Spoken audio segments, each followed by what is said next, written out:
Welcome to Textile Update, the podcast where we can share our passion for textiles, fibers, and yarns. This is Gwendolyn Hustvedt. In this second of 3 episodes, I'm going to be discussing the category of knits called weft knits. These are knits that are familiar if you've done hand knitting, although we'll be talking about them from the mechanical knitting perspective. I told you that I wasn't going to be talking about hand knitting, but of course, I really do love hand knitting. I remember learning how to knit when I was in junior high. I remember sitting in the library on the floor with, maybe it was the Mists of Avalon on my knee and my knitting. Gosh, I was such a nerd in junior high, but I did have my little gang of nerd friends, so it was just fine being a nerd. Knitting is not necessarily seen as a nerdy thing, but in fact, as I've mentioned several times, a friend of mine, her partner works for IBM, and he's described to me how the tumblers used in punch card knitting were used to develop the punch cards for early IBM machines to read the machine code. So knitting certainly has its nerdy aspects. I enjoy machine knitting as well, and so I will be introducing you to some of the language or ideas around machine knitting. In fact, I think it would be a great idea if you wanted to Google machine knitting or especially circular machine knitting right now, so you could look at some of the pictures I might be talking about. That would be great. But go back and picture, I don't know, Miss Marple, right, with her 2 knitting needles, and she's got her fluffy blue wool, and she's knitting something while looking over her spectacles innocently at her suspect, who she is subtly questioning. And you'll notice that what she's doing is sticking a stick into the loop on one needle. So she sticks the one needle into the loop on the other needle, wraps thread around the needle she's just stuck through the loop, and pulls that thread out using the tip of the needle. And so what she's done is she's added a loop to the loop that was on the one needle by making the loop that she's added to it onto the other needle. And then she pulls the old loop that she's just added to off of the old needle and repeats. So what you end up with is this stack of loops, one on top of each other, where the thread is going from loop to loop crosswise across the needles. And that's part of why they're called weft or filling knits, because the loops are built horizontally on top of each other. Now, in mechanical knitting, one or more yarns continuously are carried back and forth using something called a carriage, right? And so the carriage travels around, and instead of needles, what happens is the carriage actually has a little hook that connects with a hook on the bed of the knitting machine. So my silver knit machine, Brother it's the same machine as a Brother machine, manufactured in Japan. And oh boy, if you ever went to the Toyota Museum, you would see all kinds of knitting and weaving machines, because Toyota didn't start with cars.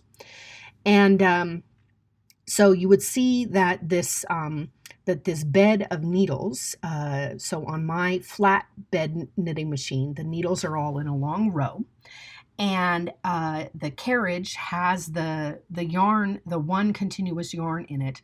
And as you pull the carriage, mine I pull by hand, as you pull the carriage past each of the little hooks, so we call them needles, but they're actually little latch hooks. These hooks grab the yarn that you're pulling by and pull them through the loop that was hanging off the neck of the hook. And then, so they pull the loop through, and then the new loop is now hanging on the hook, and the old loop is hanging just below it. And then you move the carriage to the next hook, and the next, and the next. In a circular knitting machine, the carriage just goes around in a circle, around and around. And you actually potentially have one carriage following another carriage immediately behind it. So one hook will hook a yarn that was being carried by the first carriage, and then just a few moments later, the second carriage will pass by, and it will hook the second yarn. The fact that we're building the yarns on a circular knitting machine in big factories, in a one after the other, means that let's say that we have 8 carriages that are going around. It means that, in fact, in any stack of 8 loops, each of those are 8 different yarns. And it means we kind of have this spiral staircase effect as the loops are being built, that the loops are all kind of going, right, everything's being built upward in one direction. This can create a problem with skew, where everything kind of wants to twist in the direction the carriages were pushing. I visited a knitting facility for a company called Natalco in Peru. Peru is excellent at knits, second only to Italy in global reputation. And this facility was a gorgeous facility. You could see how much care had been taken to ensure that the knits were properly done.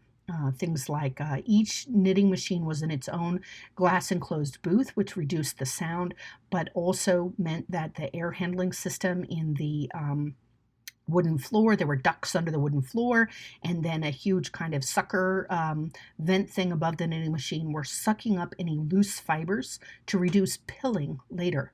And this is the sort of thing you could see in a factory where they were taking care to make a better customer experience through the design of the factory. Lower quality factories that you visit will have things like concrete floors with no ducts underneath to reduce the amount of fiber in the air. And what they were doing was they were knitting a single, one single line of a stripe, right? So the carriage would pass by, and then another little hook would come out and hook a little black thread over just one needle. That one needle, all it was doing was knitting with just this one black thread, or in this case, 2 black threads that were a couple of stitches apart. So that when it came time to cut the fabric into a big flat sheet, they would actually cut right between these 2 black stitches that were a stripe up the side of the tube. And that meant that they knew that all of the stitches were exactly stacked on top of each other because they didn't accidentally cut the tube in a diagonal line. I know I've just explained a lot verbally, but this is a challenge, this skew problem. Low quality knitted goods will always kind of subtly twist in one direction. You may have had a t-shirt that did this, right? Where the seam on one side kind of went to the back a bit and the seam on the other side kind of went to the front a little bit.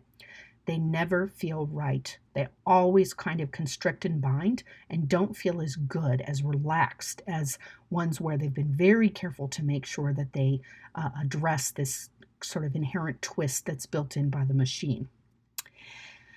Now that I've talked a bit about the machine, which is kind of tough to do in a podcast, like I said, I hope you found some pictures. I want to talk about what you would see if you looked at the surface of a knitted fabric.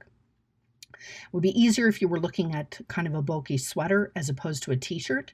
But either way, if you look at the fabric, you'll be able to see, especially like a t-shirt, which is a jersey knit, you'll be able to see that it definitely has a front side and a back side of what's called the face, the technical face, and the back.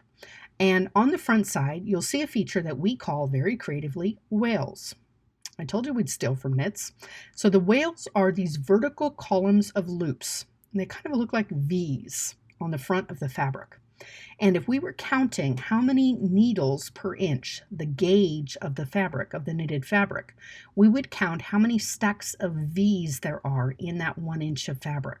That would tell us how many needles there were, because each loop is made by 1 needle. Now, the back side, we don't see those V's. What we see on the back side, in the case of jersey, but this is a feature that we could see on both sides of a purl knit, for example. But I'm having you look at something that's jersey knitted like a t-shirt. You would see that there are this sort of squiggly scallop shapes. We call those courses. And this is basically the bottom of one loop and the top of the other loop where they connect. Right, so you can see that, that I see. That's where the yarn was pulled up through that loop and then went around and then came back down, right? So the top part of the scallop in the course is the top of the loop below, and then right next to it there's a curve that faces down, and that's the distance between the 2 loops where the yarn is moving to the next wale. So courses are like little squiggles and wales are stacks of V's. And we can count them by looking at the fabric to determine what's called the gauge, so the number of wales in an inch. This is kind of equivalent to a woven thread count in that Low gauge knits behave one way and high gauge knits behave another way. A low gauge knit will typically be able to have larger yarns. It'll be bulky, so it will be warmer and more absorbent. A high gauge knit will be thinner and smoother and made with finer yarns. Let's talk about how we can identify some of the weft knits, what they look like. We're going to talk about two main categories, the single knits and the double knits. The single knits are the sorts of knits that you could make using knitting needles, right? But in this case, we're using this machine. The first type is called Jersey, named after the island of Jersey off the coast of France. This was a fabric that Chanel popularized, right? So just sort of this coincidence of having machines that could knit a lot of this fabric and very fine gauge fabric, and having it be very resilient and comfortable, and also be really right for the new kind of figure that women were trying to present. You can identify a jersey because it has wales on one side and courses on the other. Jersey fabric always curls towards the wale face, so when you're manufacturing clothing with jersey, you have to think about how do you stop it from curling, and typically you just fold it back on itself backwards, and then that helps to stop the curve. It unravels and runs more easily than any other type of knit. And if you're knitting by hand, you would knit this, if you're doing circular knitting, by just doing the plain knit stitch over and over. If you're doing knitting with single needles, then you have to knit the plain stitch on the front side of the fabric, and when you turn it around, you have to knit backwards. Knitting backwards is what's called a purl stitch. We'll talk about that a bit more in a moment. There are some things that you can do to make this jersey knit kind of cooler. You can do something called a tuck stitch, and that's where the loop is actually pulled through not only the main loop that's on the needle, but the loop below. So suddenly two loops are included. That makes kind of a really tall stitch with a little hole, right? You can do something with missing stitches, and that sounds terrible, but this would involve using more than one color. So when I'm knitting Norwegian Selbustrykke Norwegian gloves with cute little patterns in them, stars and roses and things like that, for my niece and nephew for Christmas every year, I'll use sort of a cream-colored baby wool from Norway, and maybe pink or blue or purple or green colored baby wool from Norway. I say baby as in the wool that's been made really fine to use for baby products. And I will have two colors that I have wrapped around my forefinger. I might even use what's called a Norwegian thimble. It's a wire spring that you stick over your thumb and has two little loops that can hold one of each of the colors. But I've actually gotten pretty good at just having two different colors on my finger. So as I stick the needle through, I choose which color to use. Whichever color I didn't use just floats along the back until I'm ready to use it. And as long as that float isn't more than maybe about 4 stitches long, then it's not so long that it will snag into their little fingers. And so that's why you can see a lot of Norwegian knitting patterns involve little pops of color every so often just to keep those floats short. Now, in a knitting machine, we call this jacquard knitting. Ooh, doesn't that sound familiar? Yes, we stole that word from weaving. And this is where those punch cards come in super handy, because what the punch cards actually say is use color A or use color B, right? It's kind of like a 0 or a 1, right? Like in computer code. So 0 is maybe the white color, and 1 would be the navy blue color. And as you pass the carriage by, the little code that was encoded into the machine says, use color 0 3 times, then use color 1 once, then use color 0 2 times, and then use color 1 4 times. And you would code each line of the knit to tell you which color to use when. So typically in any given row, there's only 2 colors that are being changed back and forth. You could have a product where it looks like there's 3 colors, but that's in fact because we stopped and loaded a different color to be the 0 or the 1 in the machine.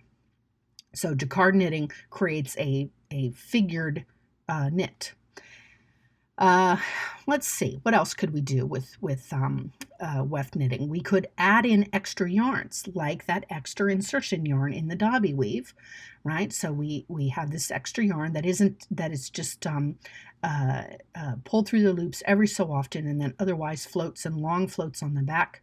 And we could cut that yarn to make a fake fur. We could cut that yarn close to make a velour, or we could leave long loops that are made into knitted terry cloth. Sweatshirt fleece, we would just have this inserted low twist yarn that is then napped, right? So we have an extra yarn that's just included every so often in the looping, and then is brushed hard from the back side to give us that nice fuzzy sweatshirty side. So all of those are things that we can do with the jersey knit. Very versatile. The second type of single weft knit is a rib knit. And even my little machine, I can have an attachment that I add that can make the rib knit. But if I'm knitting by hand, rib knitting is easy as pie. I just knit every few stitches backwards so that I actually get the wales on the back side and the courses on the front. And so typically I might knit two knit stitches and then two backwards knit stitches, which are called purl stitches, and then knit two knit stitches and then knit two purl, and etc. And the great thing about this is it's reversible because it has courses and wales on both sides. It's the stretchiest knit possible, which is why you'll find it around the necks of your t-shirts, or maybe on the cuff of your sweatshirt. Those are made with a rib knit. You might have a knitted cap, like a watch cap or a fisherman's cap, that's made with rib knitting because it's very stretchy, and so it stretches nice and fits close to your head. With the collar or the cuff, right, you want to be able to stick your big old fat foot through the bottom and then have it close around your ankle. Unlike a jersey knit, it doesn't curl in either direction because it doesn't have all wales on one side. And we'll typically describe it based on how many wales to how many courses. So we might say 1 by 1 or 2 by 2 or 1 by 2, right? And that will tell us a little bit about what the rib looks like. And I've mentioned that purl knit. What if we just knit backwards the whole time, right? Well, or if we knit backwards on one row and knit forwards on the other row. And okay, here's the way you want to think about this. Imagine that you had a cheer squad, and the cheer squad was doing a pyramid. And on the pyramid, all of the cheerleaders were facing forwards, right? So you had the line of big sturdy guys, and then you had the line of smaller, somewhat lighter girls, and then at the very top you had the one very, very light, very tiny girl. And they were all facing forward. That would be what a jersey knit looks like, right? So the wales would be their faces and the courses would be the little bumps of their bottoms. But what if you made a pyramid where all the guys faced the home team, and then standing on their shoulders, the next row of girls all turned backwards and put their face towards the visiting team? Right? And then the very top of the pyramid, we had the one facing back towards the other direction. So we would actually see the little bump of the bottom on both sides of the fabric. So this is the way we can get courses on both sides. The wales are basically hidden inside the fabric. We don't really use this very often, except in places where we really want an extreme amount of side-to-side stretch. So it has high crosswise extensibility, which is great for children's clothes. I made a gorgeous knitted dress for my niece, knitted lace with purple wool that I got when I was visiting the Faroe Islands, and the yoke of the dress was made with purl knit. It was very fast to knit, but also means that as she grows, the neck and shoulders and chest of the dress will stretch with her growing body. Sure, the dress will get a bit shorter and a bit shorter, right? Until eventually it looks like a little top, but she can still pull it on over her head and have it fit over her shoulders because we use the stretchiest knit possible in the yoke of the little dress. And I don't know if she still wears it. She may be tired of it. You know, young people nowadays and all their fashion. So you can identify these different knits pretty quickly by looking at them and saying, oh, do I see wales? What do I see on the back side, right? Do I see wales and courses on the front and wales and courses on the back? Rib knit. Do I see courses on both sides? Purl knit. Do I see wales on the front and courses on the back? Jersey knit. Don't you look smart now? So that's what I mainly wanted to teach you about weft knitting, just enough to be getting on with. In our next episode, our last episode on knits, we'll talk about the weft knitting and what we can do with that.